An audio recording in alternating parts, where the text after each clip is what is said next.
Bonsoir, chers téléspectateurs, chères téléspectatrices, vous tous qui êtes à l'écoute et qui suivez notre émission Leadership d'Impact.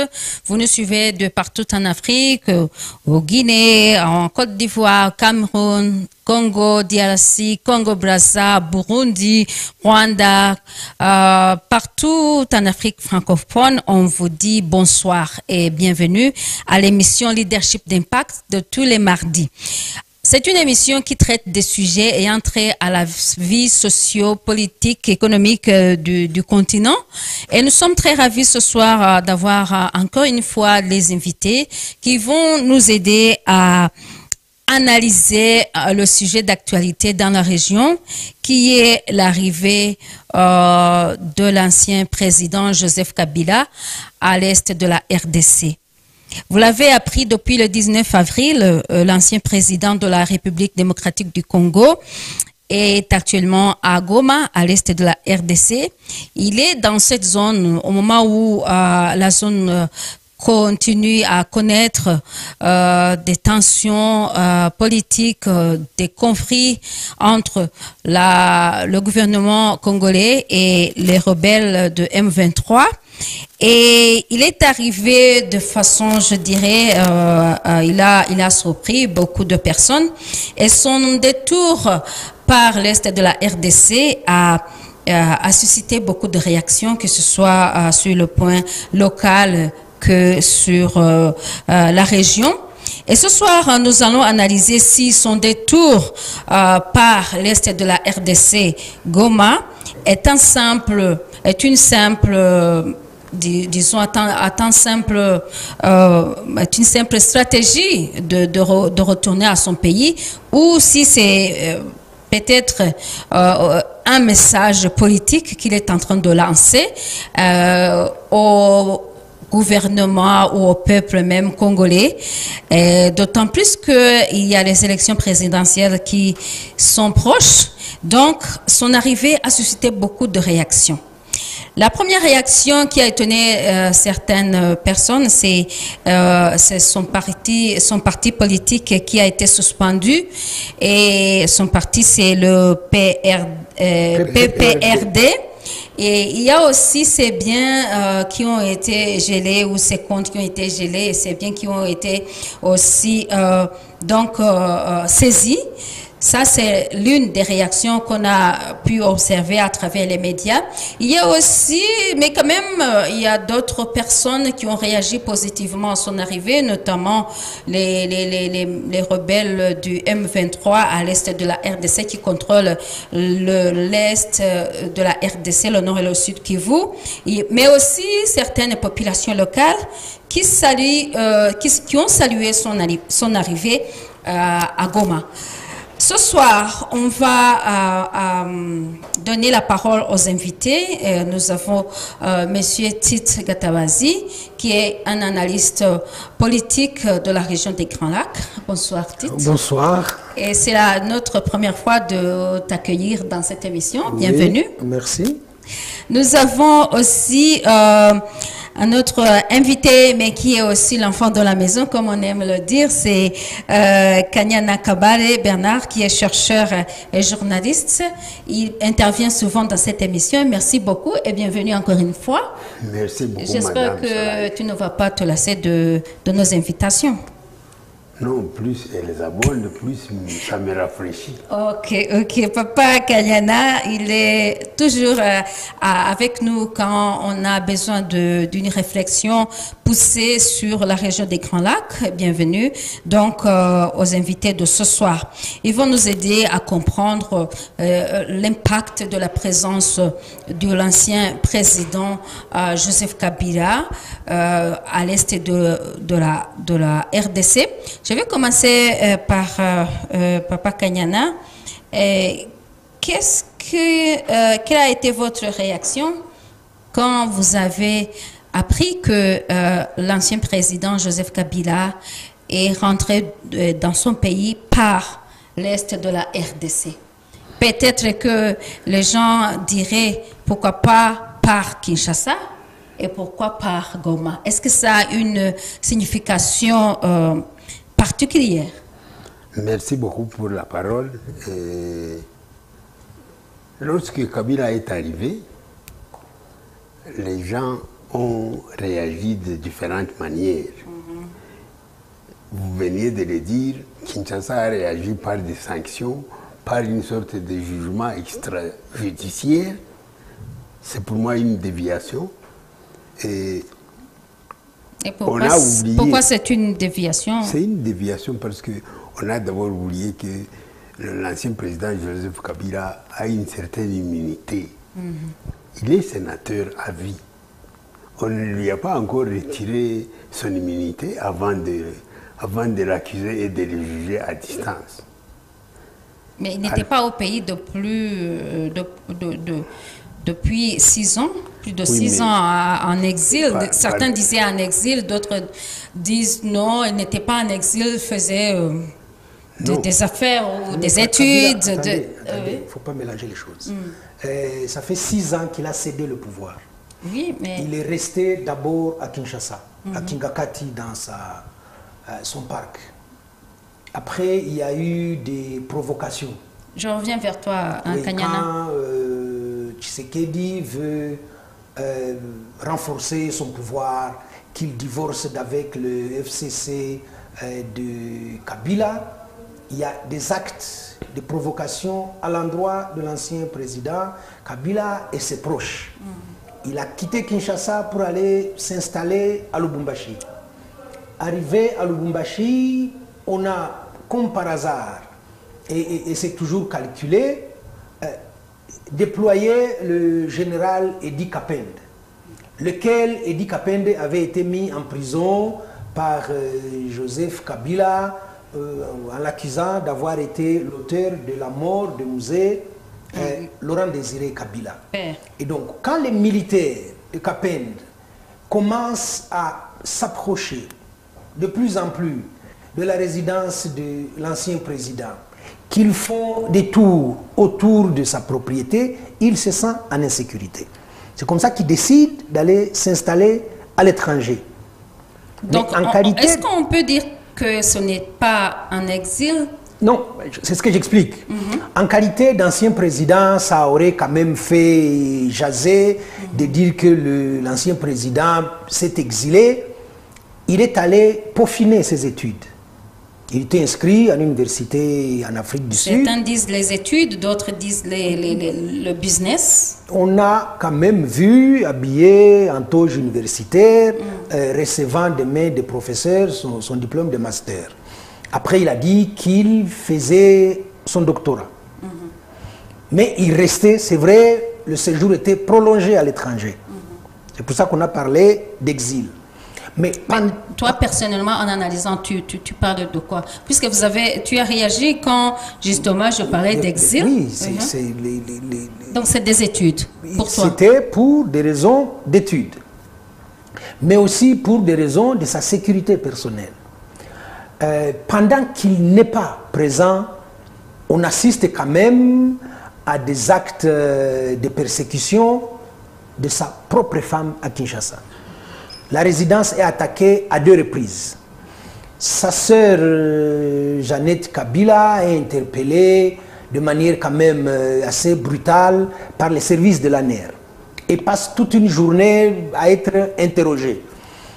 Ses proches sont ballottés à gauche à droite pour x, y raison, et donc on sent bien que le pouvoir veut la parole de Kabila et il n'a jamais réagi. Et donc, exil ou pas exil, Kabila fait la preuve quand même qu'il n'était pas exilé parce qu'il rentre dans son pays. Ok, merci beaucoup. Papa Kanyana, tu disais donc que la réaction du gouvernement pour toi est une déviation puisque selon toi, elle ne respecte pas la loi. Tu expliquais cela. Merci beaucoup, Tite, de disons de ces détails de son départ, du départ de l'ancien président Joseph Kabila de la RDC. Non, mais quand tout un gouvernement commence à harceler un ancien président pour des raisons peut-être politiques ou autres, et qu'on oublie que cette immunité que détient le président Kabila lui reste sa propre propriété. Il est quand même sénateur à vie. Qu'il soit à l'étranger ou au Congo, il est sénateur à vie. Ça, on l'a oublié. Et il est quand même aberrant qu'un ministre de la Justice prononce des jugements avant d'aller au tribunal. Oui, là tu es sur la réaction. Et ton impression par rapport à son détour en passant par Goma? En passant par Goma, vous venez de dire stratégie ou un message politique. Message politique. D'abord, il faut se demander stratégie de la part de qui? De la part de lui-même ou de la part de lui-même ou de la part de M23 AFC? Nous parlons de l'ancien président, de lui-même. Il faudrait d'abord vérifier qui a approuvé qu'il vienne par Goma. Mais ça, c'est quand même difficile à faire. Hein? C'est ça, c'est difficile. On ne peut pas. Et puis, qu'ils viennent par Goma ou qu'ils viennent par Lubumbashi, c'est toujours au Congo, comme on dit. Oui, mais c'est pas pareil. C'est pas pareil. C'est pas pareil. Je reviens vers c'est toi. Pas pareil. Je reviens vers toi. Est-ce que tu peux patienter un peu? Psychologiquement, ça appelle à certaines réactions. Et c'est ce qu'on est en train d'observer. Qu'il soit venu par Goma, chez les révolutionnaires, ils ne s'appellent même plus rebelles, chez les révolutionnaires du M23 AFC, alors que ces mêmes révolutionnaires, ils les avaient combattus quand il était encore président. Ça veut dire qu'il y a quelque chose derrière que nous sommes incapables de présenter maintenant parce qu'ils n'étaient pas informés. Nous ne sommes pas informés sur les accords qui peuvent avoir eu lieu entre M23 AFC et lui-même. Et nous ne pouvons pas savoir ce qui s'est passé entre lui-même et le gouvernement concernant son retour. Est-ce que le gouvernement lui a refusé de retourner par Kinshasa? Ça, on présume que oui, on lui a refusé parce qu'on a menacé son épouse. Maintenant, on est en train de démontrer que ces biens sont en train d'être saisis. Ça veut dire qu'on les considère comme une personne qu'on ne désire pas. On ne désirerait pas avoir. C'est-à-dire que le pouvoir de Kinshasa, il veut nager seul. Donc c'est une stratégie pour lui de rentrer. Malgré peut-être que le gouvernement ne le veut pas, ne le souhaite pour pas. Pour lui, je présume, je n'affirme pas, c'est une stratégie et une grande de sa part. Parce que quand il vient du côté de M23 AFC, au moment où M23 AFC est en train d'avancer comme un chevalier, il voit peut-être le pouvoir au bout des doigts à travers M23. Peut-être, je dis bien. Merci beaucoup. Tu voulais réagir par rapport à ça. Pour toi, ça a une signification, le fait qu'il passe ça par Goma. C'est quand même un ancien président d'abord. Oui. Il a dirigé ce pays pendant 18 ans. Il est le premier à avoir fait une passation de pouvoir pacifique en République démocratique du Congo. Tous les autres anciens présidents sont sortis par la petite porte. On parle du harcèlement autour de sa personne, ses partisans et de sa propre famille. Mais il y a quand même des signes politiques qu'on a vu venir. Il rencontre Moïse Katumbi à Addis Abeba. Ils signent ensemble une déclaration comme quoi ils vont s'opposer avec la dernière énergie à la révision de la Constitution. C'était quand même un événement de voir Kabila sortir de son silence. On l'entend à Bruxelles où il rencontre d'autres opposants politiques. Il revient en Namibie, il profite des obsèques ou de levée de deuil pour donner une interview à une télévision.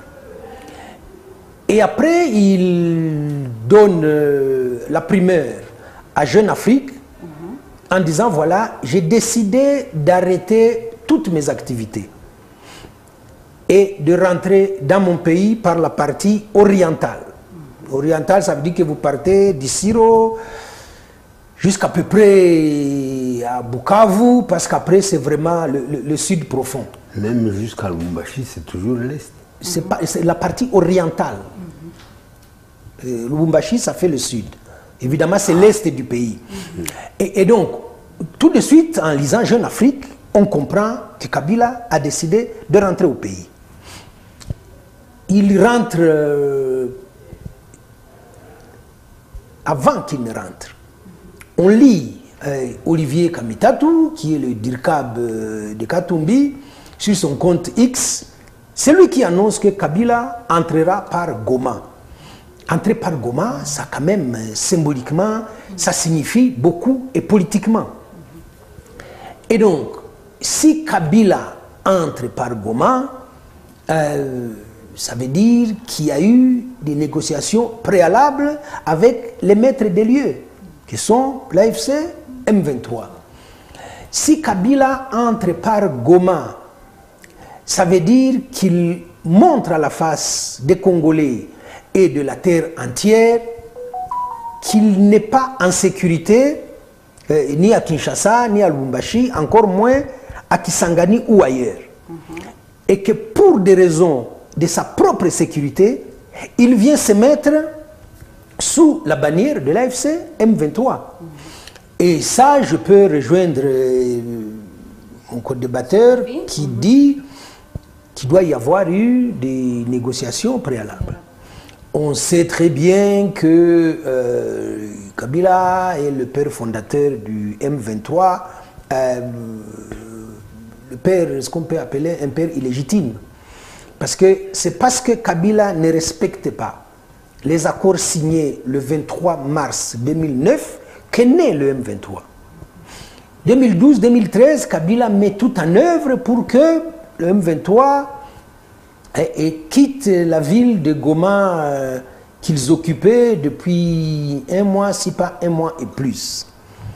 Donc, Kabila connaît très bien le dossier de l'Est parce qu'il a signé des accords avec le général Nkunda qui était à la tête du CNDP. Kabila connaît très bien les problèmes de l'Est, la persécution des Tutsis congolais, le discours de haine qu'il y a au sommet de l'État. Il connaît tout ça. Ça veut dire que politiquement, ça dit quelque chose. Et quand on voit la précipitation qu'il y a à Kinshasa, que le ministre de l'Intérieur interdise le PPRD sans aucune procédure légale, que le très zélé ministre de la Justice, Constant Moutamba, déclare comme ça qu'il condamne l'ancien président, qu'il saisisse ses biens sans passer par une procédure ou une action judiciaire, on sent bien qu'il y a frilosité au sommet de l'État. Mais je termine par quelque chose quand même de très important.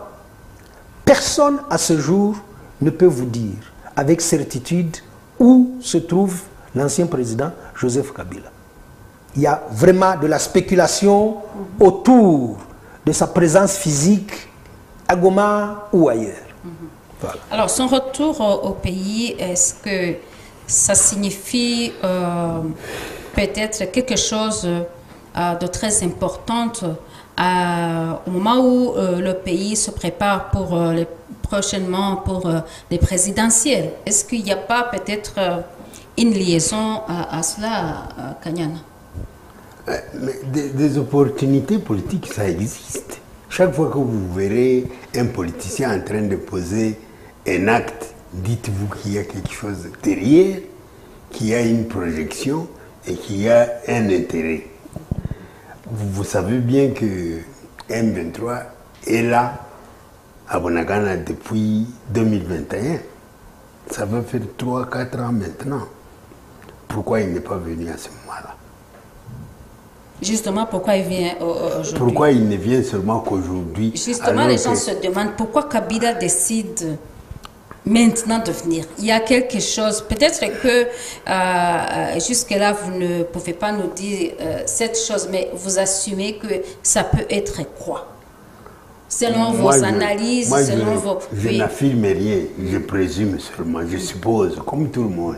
Je l'ai dit tantôt, certainement qu'avec l'avancée du M23 AFC, d'ailleurs il paraît qu'ils seraient aujourd'hui à la porte de Kisangani, on dit.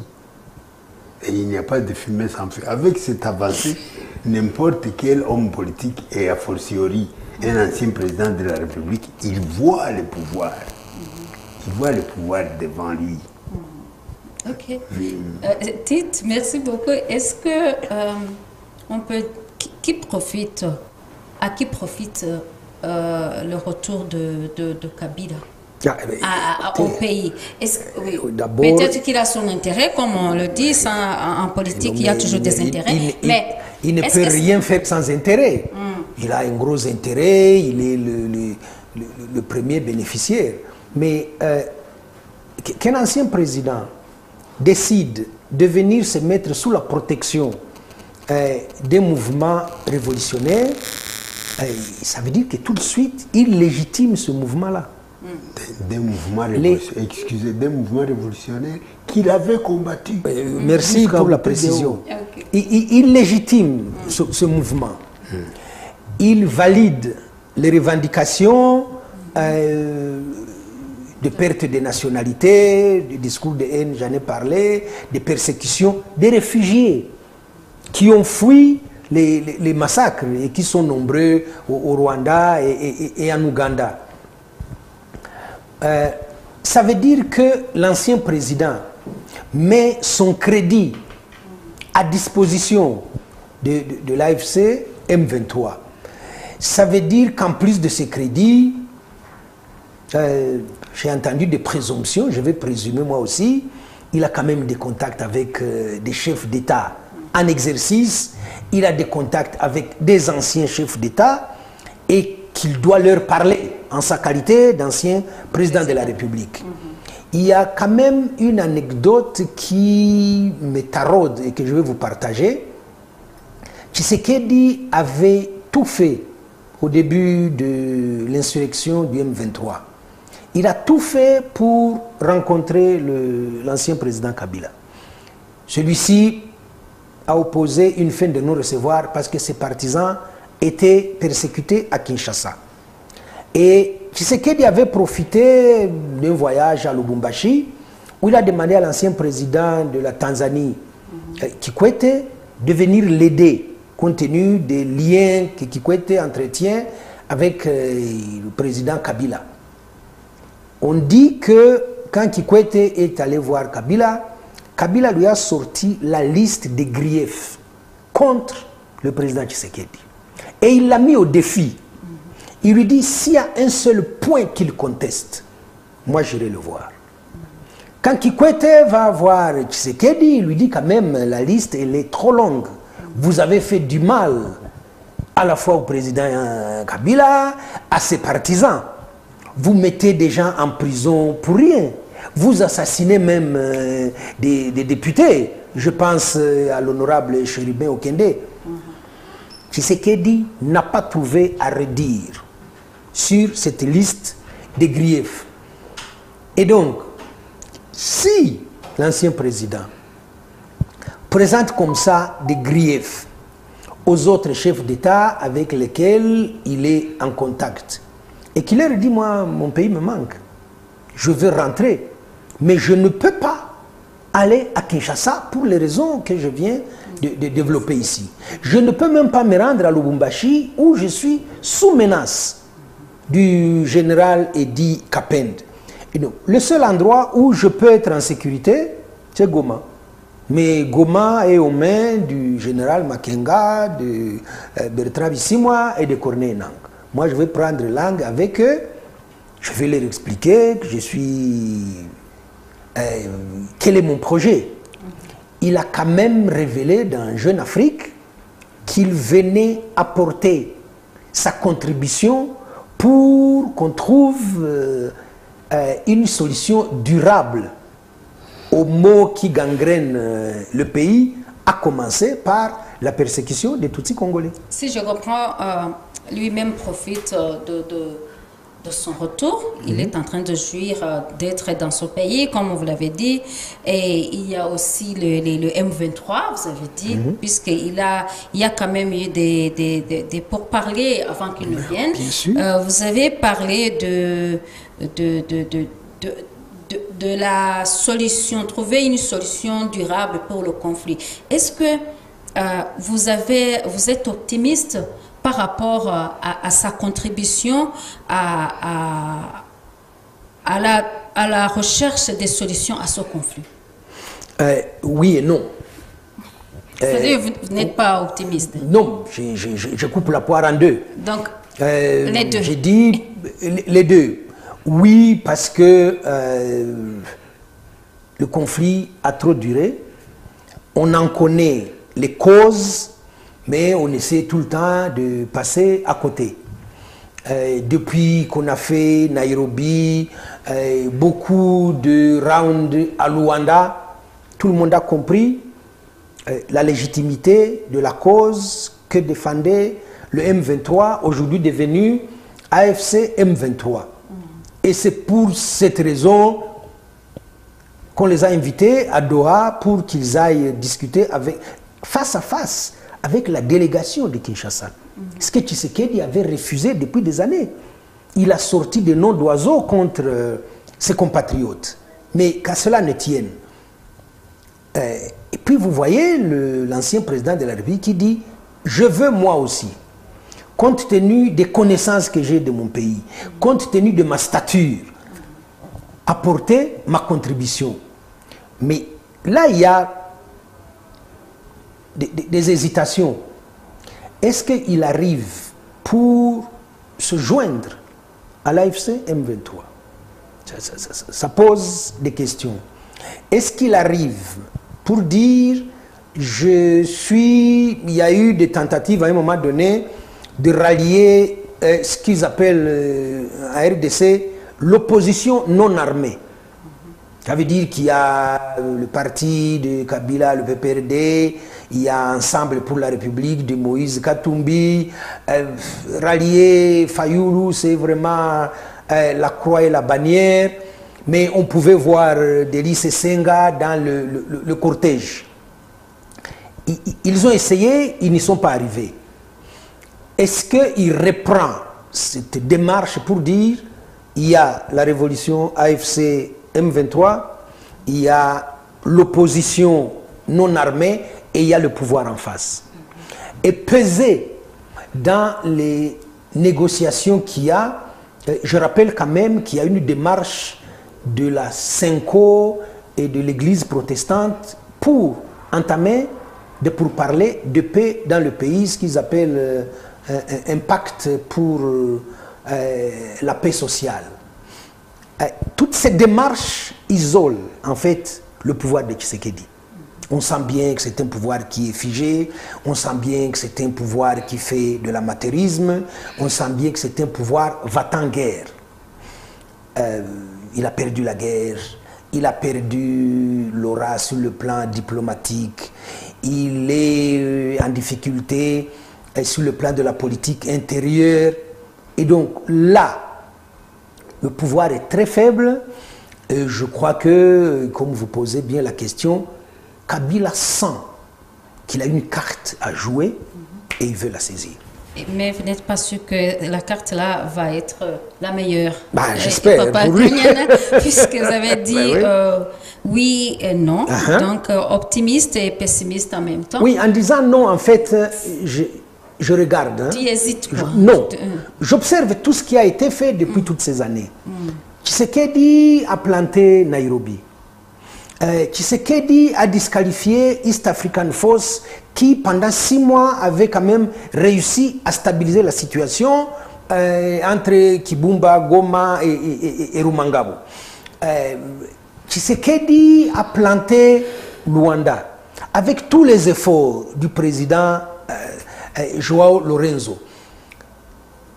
Je ne vois pas, je ne sens pas, je n'ai pas d'éléments venant du pouvoir de Tshisekedi pour dire cette fois-ci, il y a de la volonté politique pour aller à la table des négociations et parler sincèrement. Voilà qui vient de planter Doha aussi. Ok. Et Papa Kanyana, est-ce que vous êtes optimiste par rapport à sa contribution à la restauration de la paix à l'est de la RDC? Je parle donc de l'ancien président Kabila. Est-ce que vous avez des éléments qui pourraient être à la base de votre point de vue par rapport à si vous voyez que c'est possible, qui contribue à ce qui a été fait jusque-là, ou si vous voyez que ça sera aussi une peine perdue, comme cela a été depuis des années, et même depuis des pourparlers qui arrivent et qui avortent au moment même que les gens espèrent que ça va donner quelque chose, ça avorte en cours de route. Quel est votre avis par rapport à ça? Avant cela, excusez-moi, je rappelle aussi aux téléspectateurs qui peuvent nous envoyer des messages sur WhatsApp. Le numéro est affiché à l'écran. Vous pouvez aussi appeler si vous voulez pour contribuer à cette émission. Nous sommes en train de parler de la présence de l'ancien président Joseph Kabila à l'est de la RDC et nous sommes en train d'analyser si il pourra contribuer à restaurer la paix trop longtemps attendu par les citoyens à l'est de la RDC. Et nous sommes en train donc de voir sa contribution à la restauration de la paix et la sécurité à l'est de la RDC. Donc, Tite disait que son avis est partagé entre... il voit qu'il peut contribuer en tant qu'ancien président, mais il n'est pas sûr que cette fois-ci, il va apporter une solution qui est durable, comme on l'a dit. Et toi-même, qu'est-ce que tu en penses? Moi, avant d'intervenir, je vais rappeler, il y a après un mois ou un mois et demi, sur ce même plateau, lorsqu'il y avait les grands problèmes de s'opposer à négocier, les refus catégoriques de Kinshasa, j'avais affirmé ici que fin de fin et pas très lointain, les négociations auront lieu, bel et bien lieu. Elles ont lieu actuellement. Je crois que elles n'ont pas encore abouti à... Même si elles ne aboutissent pas, mais elles sont quelque chose de consistant, de durable, ok. C'est une expectative que toute personne éprise de paix devrait avoir. Alors pour la venue de l'ancien président Kabila à l'est du Congo, je reste très positif et j'espère que ça ira à certaines conditions que je pourrais donner. La première condition, mon frère Katabazi Tite a affirmé tantôt qu'il y a des problèmes pour lesquels M23 AFC a pris les armes depuis. Même avant qu'on les chasse en 2011 ou 2012, etc. Si Kabila entérine, s'il prend ces problèmes pour lesquels M23 se bat, comme aussi siens, actuellement, même s'il les avait combattus, s'il les prend comme siens, ça doit aller. Si il vient au sein du M23 sans ce que je disais tantôt, voir le pouvoir devant et ne réagir qu'en fonction du pouvoir, là ça pourra aller. Parce que, voyez-vous, il y a un aspect que nous oublions. Dans cette lutte de AFC M23, il y a combattre les génocidaires du FDLR. Or, les génocidaires du FDLR, aujourd'hui, ils sont devenus parastataux en RDC. Il paraît qu'il y en a même qui sont dans la garde présidentielle. Il y a des officiers un peu partout au Congo. Et lui, en tant qu'ancien président, il peut très bien démanteler cette affaire une fois qu'il arrive au pouvoir. Il faut qu'il arrive au pouvoir pour régler le problème des FDLR. Non, qu'il commence déjà à le combattre maintenant pour tout terminer quand il arrive. Le seul combat que peut mener Kabila, c'est la dénonciation. C'est donner de bonnes informations. Il a été quand même le chef suprême des armées. Il a utilisé lui aussi les FDLR. Donc il peut identifier les FDLR et dire ils sont dans telle position au sein des FARDC. Ça, je vous donne crédit pour ça. S'il le fait, ce sera courageux. Des deux, il va falloir qu'il fasse amende honorable. J'aurais dû régler ce problème pendant que j'étais au pouvoir. Repentance. Je ne l'ai pas fait, je m'en excuse et je demande pardon. Parce qu'il y a des milliers de morts. Vous pensez qu'il va le faire? S'il ne le fait pas, il ne sera pas en position de stature d'homme d'État. Ça veut dire que c'est comme il dit, ce sera un opportuniste qui vient courir après le pouvoir. Et je ne pense pas que l'AFC M23 se bat pour lui. Je ne le crois pas. Et j'espère qu'ils ne commettront pas cette erreur de lui dire, voilà, nous on a versé notre sang, allez, on vous déroule le tapis rouge. Si jamais l'ancien président Kabila arrive et qu'il dise aux Congolais, j'ai déjà exercé le pouvoir, je ne suis pas intéressé par les postes, mais pendant que je suis encore vivant, je me désole de voir mon pays dans cet état. Et même que ses partisans le rappellent souvent à Kinshasa, que Kabila a cédé le pouvoir à Tshisekedi, le pays était unifié. Il n'y avait plus de guerre dans le pays. Et donc, la résurgence du M23 sous Tshisekedi, et que celui-ci les avait fait poireauter pendant 14 mois à Kinshasa, les partisans de Kabila a raison. Mettre ça sur le compte de Tshisekedi. Et donc, le troisième élément, ce serait que Kabila déroule un peu tous les manquements du pouvoir de Tshisekedi. Et Dieu sait qu'il y en a. La liste ne sera pas exhaustive. Et donc, inscrire ça dans cette dynamique de recherche de la paix sur toute l'étendue du territoire. Rappeler qu'à Lubumbashi, on fait la chasse aux Kasaïe et qu'on les appelle les Biloulou. Rappelez que dans le Bandundu, au Kwamut, ça ne va pas du tout. Rappelez qu'à Nituri, les Hema sont en train de connaître une épuration ethnique. Et tout ça, c'est la faiblesse du gouvernement Tshisekedi. Ce serait un apport qui, je pense, peut être bénéfique pour une solution assez durable. Oui. Merci Tite. Il parlait justement de certains facteurs. Et vous avez vous l'avez complété par rapport à certains éléments. Est-ce qu'il y a d'autres facteurs peut-être que vous vouliez citer? Oui, il y en a beaucoup. Le Congo est plein.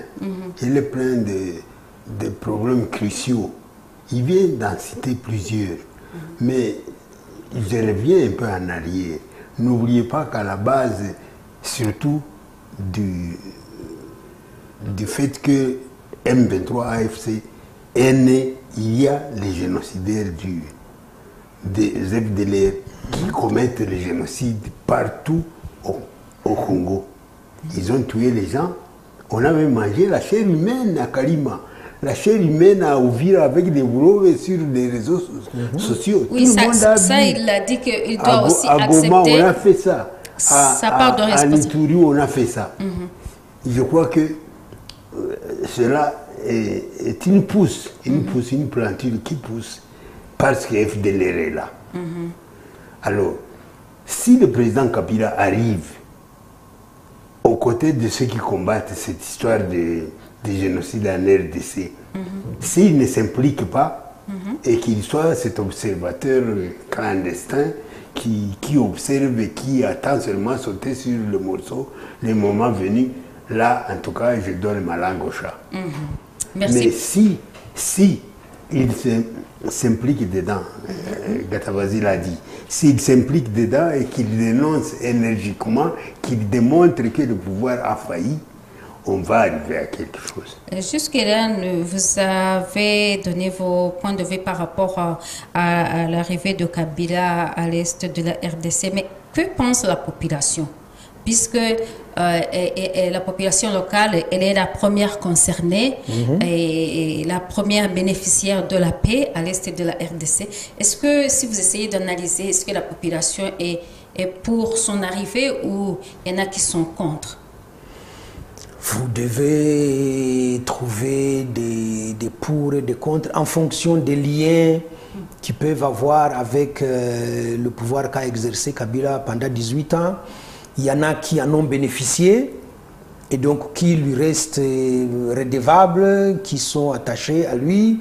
Il y en a qui sont membres de son parti politique et même de la coalition qu'ils ont formée pendant longtemps. Cela devrait se réjouir de l'annonce de son retour. Il y en a qui ont subi la brutalité du pouvoir pendant que Kabila l'exerçait. Et ceux-là doivent être assez dubitatifs et considérer qu'il a quand même des comptes à rendre avant de se refaire une virginité politique, oui. Et par rapport aux pays voisins, ou même la sous-région, est-ce que quelle a été la réaction, si vous avez pu avoir peut-être s'il y a la société civile ou même les chefs d'État des pays voisins, qu'est-ce qu'ils disent? Est-ce qu'ils saluent aussi son arrivée ou bien ils se tiennent à dire quelque chose? Mais depuis la venue de Kabila à Goma, je n'ai pas encore entendu le gouvernement rwandais se prononcer. Je n'ai pas encore entendu le gouvernement ougandais se prononcer, encore moins le gouvernement tanzanien. Et le gouvernement burundais, lui, il a un parti pris, il ne faut pas attendre qu'il dise quelque chose. Ça veut dire que les gouvernements voisins sont silencieux, ils veulent observer. Ça veut dire que Kabila a quand même un grand bagage sur sa tête. Il faut que ce bagage-là, il le fasse parvenir à destination. Et une destination qui apaise. Souvenez-vous que pendant les années passées, on disait toujours, même à Kinshasa, et personnellement, on m'a écrit, on disait M23 bar RDF. N'est-ce pas? Maintenant que Kabila est arrivé, dans un coin où il n'y a pas de monnaie, parce que les banques ont été coincées par le système de Kinshasa. Comment voulez-vous que la population embrasse ou accepte les propositions du M23 quand elle est appauvrie? Mais je suis très certain que si, par exemple, à un moment donné, il y a eu des projets de créer une sorte de banque coopérative, etc. Et que le président Kabila soit parmi les grosses légumes qui ont de l'argent. Kanyana, ce n'est pas un projet pour créer. Non, je donne une voie de solution. La Cadeco existe. Laissez-moi parler. Oui. La Cadeco existe. Voilà. Alors, je vais dire, si vous n'êtes pas d'accord, si Kabila a amené un peu de ses fonds, parce qu'il en a beaucoup, et qu'il injectait dedans pour faire vivre la population. C'est une supposition. Il n'y a pas un milliardaire au monde qui a déjà dit « moi je mets ma fortune pour faire vivre la population ». C'est une supposition. Il peut donner un crédit, n'est-ce pas? Attendez, pardon.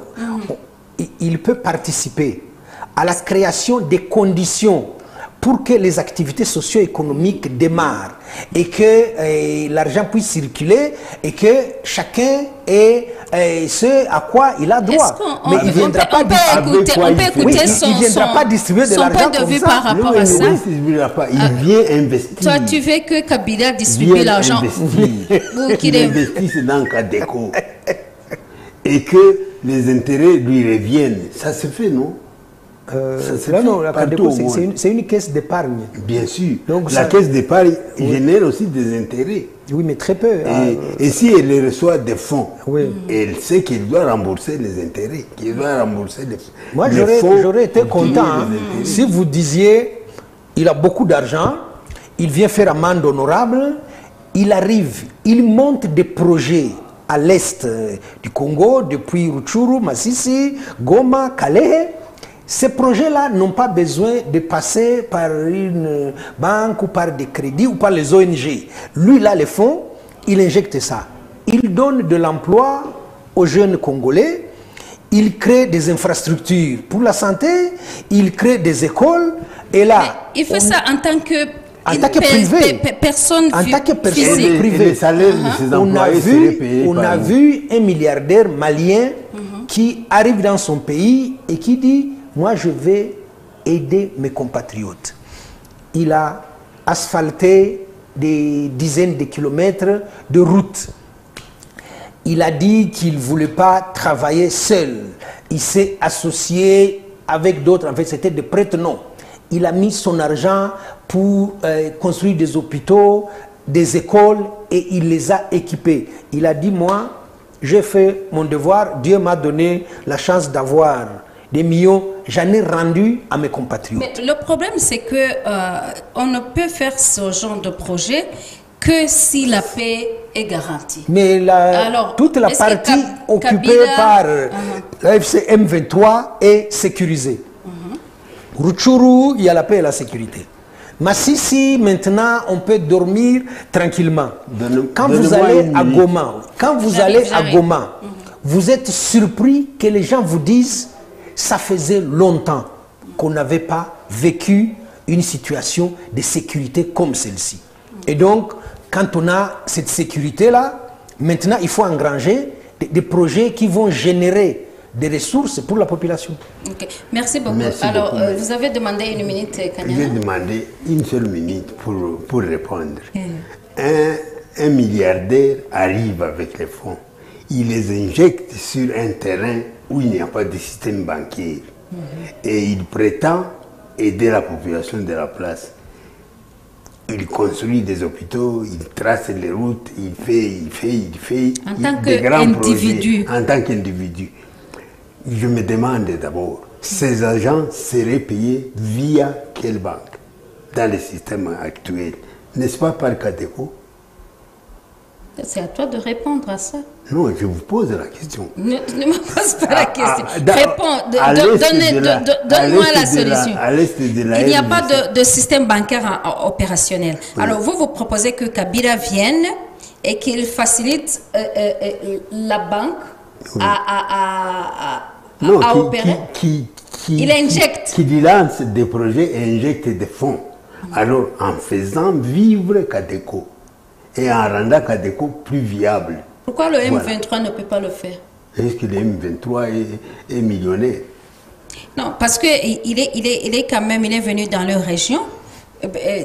On assume parce qu'on n'a pas encore vraiment n'a pas de point de vue de M. Kabila sur ses intentions. Mais s'il est dans la région, il a préféré rentrer par cette porte. Je me dis qu'il doit avoir quelque chose à offrir, Tite. Ah, je le pense très fortement, moi aussi. Mais je me demande si c'est un plateau d'or ou si... Méfiez-vous, en politique, quand on vous montre de l'or, ça peut briller, mais ce n'est pas vraiment de l'or. Je crois qu'il y a un gros défi d'avoir la présence de l'ancien président Kabila à Goma. Même s'il y a beaucoup de spéculations, on n'a pas la certitude qu'il soit physiquement à Goma. Le fait de l'annoncer et de dire je vais venir habiter à Goma, on peut étendre ça et dire voilà, il y a certains de ses partisans qui vont le rejoindre. Ils ne vont pas jouer aux cartes toute la journée. Ils vont discuter politique, ils vont discuter projet, ils vont discuter misère de la population. Ces gens se sont enrichis pendant 18 ans comme ce n'est pas permis. Et donc, qu'ils retournent un temps soit peu, un peu de leur fortune à la population à l'Est, ça peut leur faciliter de redorer comme ça leur image auprès de la population s'ils font des addictions d'eau, s'ils construisent des écoles, s'ils réhabilitent des routes et s'ils donnent du travail aux jeunes Congolais qui en ont besoin. Donc, vous êtes toujours du point de vue de ceux qui pensent que il faut d'abord les pourparler, il faut d'abord...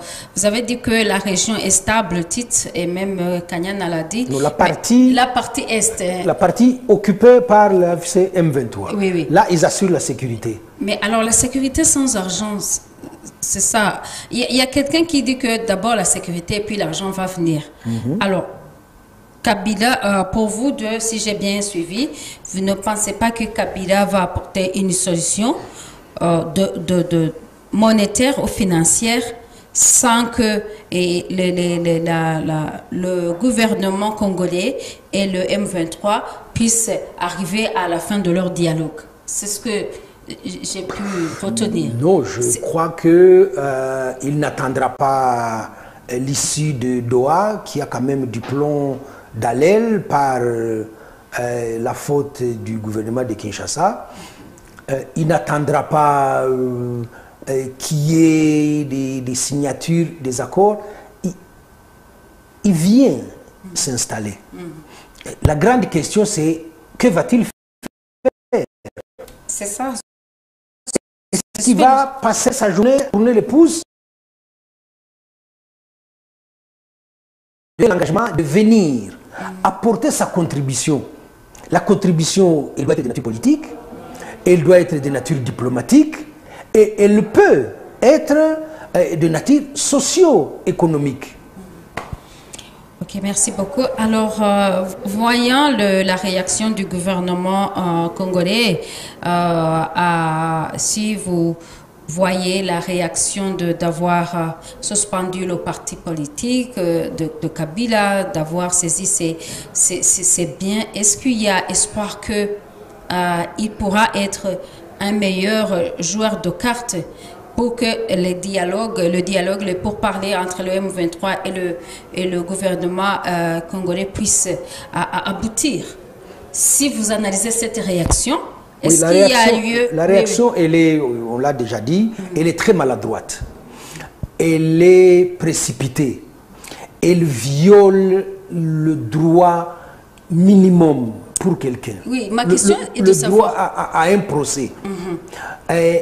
J'ai dit que c'est précipité parce que tantôt j'ai dit que personne n'avait la certitude de la présence physique de l'ancien président Kabila à Goma.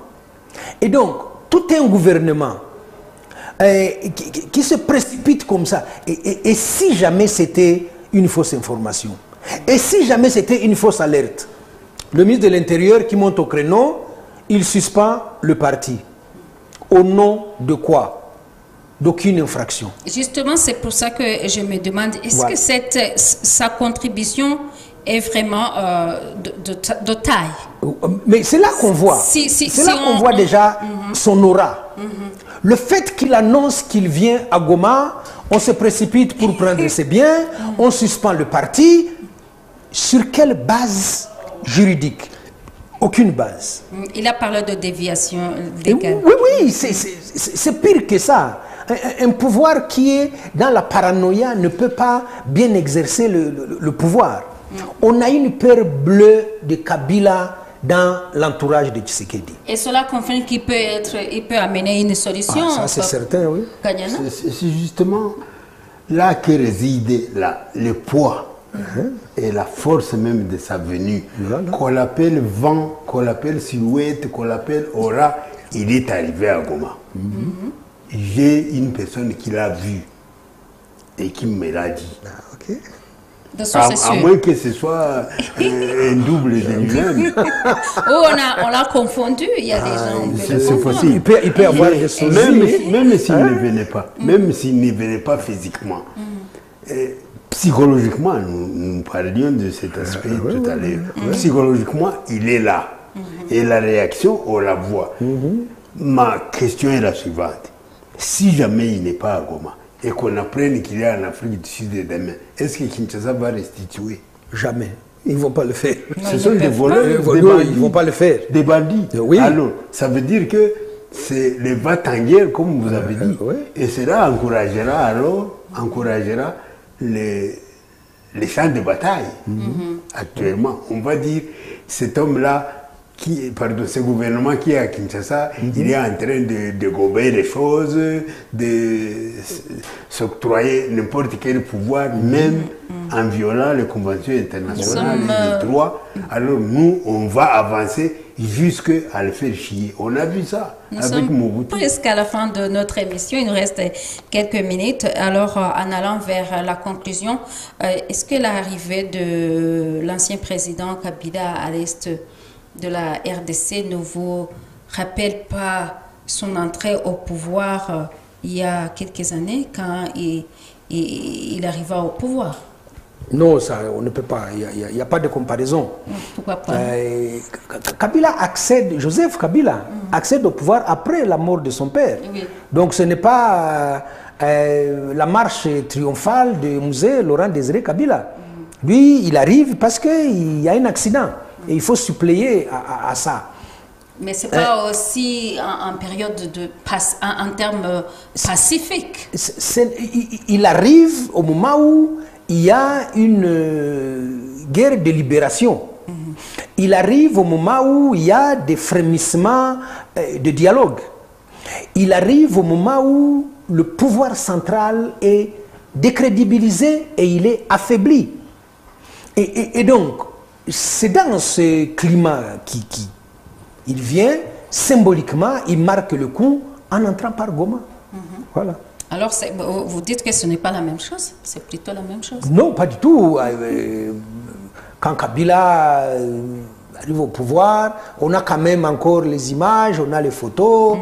Il est un peu timide, il n'arrive pas à faire des discours. Et ça lui a pris du temps avant d'endosser le costume de président de la République.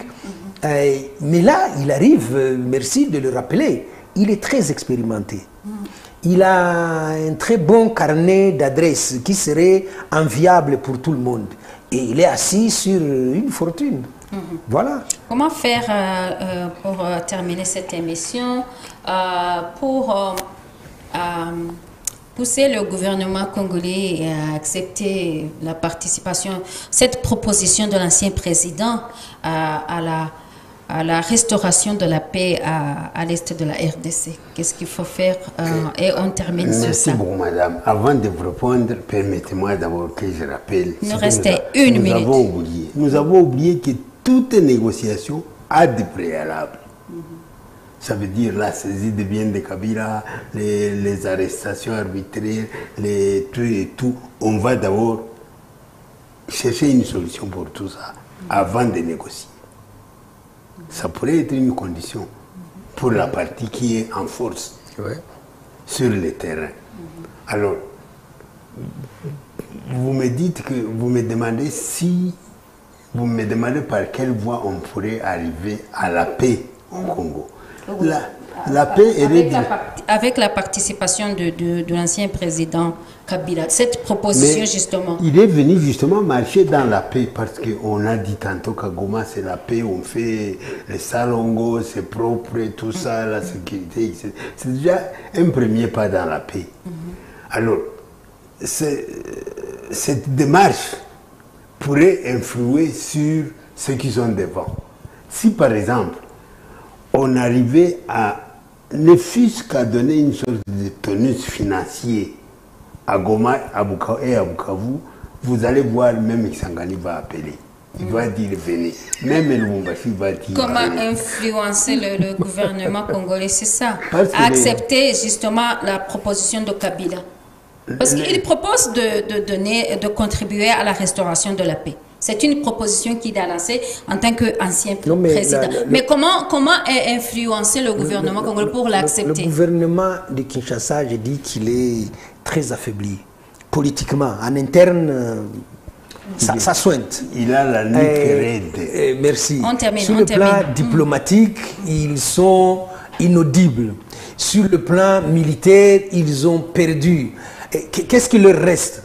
Ils ont distribué des millions de dollars à gauche et à droite, ça n'a pas donné. Ils ont recruté des mercenaires. Donc ça n'a pas donné. Parler, c'est la seule solution. Il a parlé des FDLR. Les FDLR étaient l'épine dorsale des FARDC. La seule voie intelligible qui reste à Tshisekedi, c'est de faire preuve de bonne volonté et d'accepter les négociations qu'il y a en cours. Reste à savoir comment. Et sur ce, on termine cette émission. Je remercie beaucoup M. Kanyana Kabare. C'est moi qui vous remercie. Participation.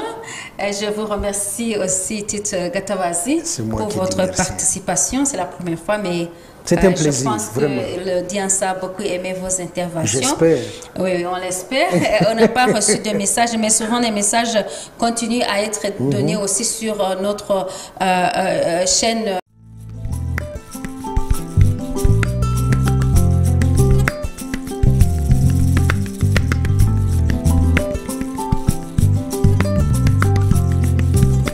Shari Logon.